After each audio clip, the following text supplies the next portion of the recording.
आइए कुछ बात कर लेते हैं देश के नाजुक और कीमती अंग की।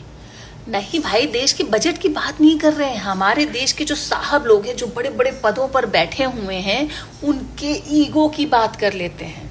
अब वो हैदराबाद वाली न्यूज़ तो सुनी होगी, NALSAR यूनिवर्सिटी का, जहाँ पे जैन जी ने मना कर दिया कि हम chief justice of India Suryakant के हाथ से डिग्री नहीं लेंगे।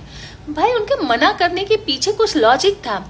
आप ही तो युवाओं को कॉकरोच बुलाते हैं, परजीवी बोलते हैं, और फिर चले जा रहे हैं उनको अवार्ड देने, मेडल देने, डिग्री देने। तो बच्चे क्यों लेंगे आपसे? देश का भविष्य है, देश के भविष्य का आप अपमान करेंगे तो वो आपके हाथ से डिग्री लेंगे? वो हिट लेके खड़े हो जाएंगे आप ही के ऊपर स्प्रे करने।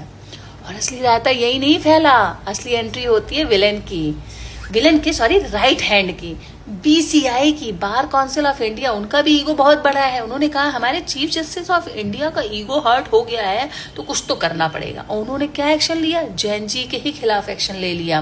तो डिग्री तो मिल जाएगी, लेकिन तुम्हें कभी वकालत करने का मौका नहीं मिलेगा।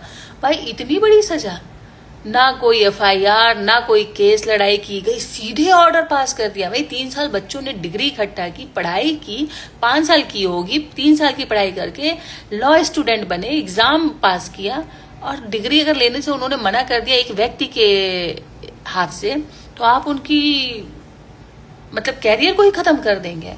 वाह भाई वाह, ताली होनी चाहिए ऐसे टैलेंटेड आदमियों के लिए। लेकिन भाई साहब, इन्हें अंदाजा नहीं था कि ये जो 90s वाले सीधे साधे बच्चे नहीं हैं, ये जेनजी हैं। ये जनरेशन जी हजूर नहीं करती है, सीधे वाट लगाती है। और इंटरनेट पर जनता, वकीलों और सोशल मीडिया ने इनका वो तगड़ा पोपट बनाया, CGI का, BCI का, कि भैया इनके एयर कंडीशन में बैठने के बावजूद भी पसीने छूट गए। इन लोगों को लगता है ना कि कुछ भी कर दो, जैसे पुराने लोगों के साथ हम कर देते थे, तो जेन जी के साथ भी कुछ कर देंगे तो जेन जी आराम से सुनेगा और बर्दाश्त कर लेगा। फिर इसके बाद शुरू हुआ महा डैमेज कंट्रोल ड्रामा। हमारे माननीय चीफ जस्टिस साहब अचानक प्रकट हो गए, कैमरे के सामने आकर BCI को डांटते हुए कहे, अरे तुमने ऐसा क्यों किया? यह तो मेरे और बच्चों के बीच का घरेलू मामला है, उन्हें पूरा हक है गुस्सा होने का। बेटा, ईगो तो तुम्हारा ही हर्ट हुआ था, BCI का ऑर्डर तो तुम ही ने दिया था, अब लगे डैमेज कंट्रोल करने में। भाई, तालियां रुकनी नहीं चाहिए इन लोग के पीछे। ये जब तक जनता इनके पीछे नहीं पड़ेगी ना, जनता इनकी गलत नीतियों पे, गलत चीज़ों पे सवाल नहीं उठाएगी ना, ये ऐसे ही ड्रामा करते रहेंगे। ये लोग, इनका ईगो इतना बड़ा है कि लोगों को कुचल कर, उनको ख़त्म कर कर उसके ऊपर बैठने में इनको मज़ा आता है। गजब का स्क्रिप्ट ये लोग लिखते हैं, राइटर भी शर्मा जाए अच्छे।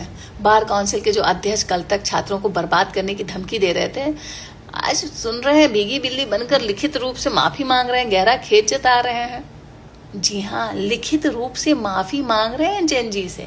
इन्हें लग रहा था जेन जी जो मोबाइल में रहता है, जिसे कुछ आइडिया नहीं है, कुछ भी बोल देंगे, जैसे पहले की पीढ़ियाँ झेल लेती थी, ये भी झेल लेंगी। इस पूरी नौटंकी से हमें क्या सीख मिलती है? सीख यह मिलती है कि पद चाहे कितना बड़ा हो, जब जेन जी और देश की जनता अपने आत्म सम्मान पर आती है ना, तो बड़ी बड़ी अथॉरिटी घुटने पर आकर सॉरी बोलना ही पड़ता है। आवाज़ तो उठाइए, गलत को क्यों बर्दाश्त करना? अगली बार युवाओं को कुछ बोलने से पहले ना साहब लोग सोच लेना, ये बच्चे डिग्री कुर्बान कर देंगे, आत्मसम्मान को नहीं करेंगे। और आत्मसम्मान तो किसी को कुर्बान नहीं करना चाहिए, किसी को भी नहीं करना चाहिए। ये पुरानी पीढ़ियाँ, जेन जी से पहले वाली, मिलेनियल एंड जेन एक्स, ये सोचती है क्यों यार बवाल काटना, क्यों एक्शन लेना। लेकिन ये जेन जी नहीं, डिग्री कुर्बान कर देगी, जेल चली जाएगी, लेकिन आत्मसम्मान को झुकने नहीं देगी। और जब आत्मसम्मान ऊंचा होता है ना, तो ऐसे ही लोग देश का सम्मान ऊंचा करते हैं। ये लिबर करने वाले लोग ना, दूसरे के ईगो में मारे जाते हैं। बहुत सारे लोगों का इतना बड़ा, जो बड़े बड़े पदों पे बैठे हुए हैं, IAS, IPS या जुडिशरी में जो बड़े पदों पे बैठे हैं, ये छोटे लोगों का कैरियर समाप्त करने में ही इनको आनंद आता है, सैडेस्ट प्लेजर मिलता है इनको। हमारे देश में ऐसा ही चल रहा है, छोटे अपने से छोटों को दबाकर खुद को बड़ा साबित करने की कोशिश चल रही है। देखो मेरे पास कितना पावर है, मैं भगवान के बराबर हूँ। जजों को तो लगता है कि हम तो भगवान हैं, अपन भगवान है।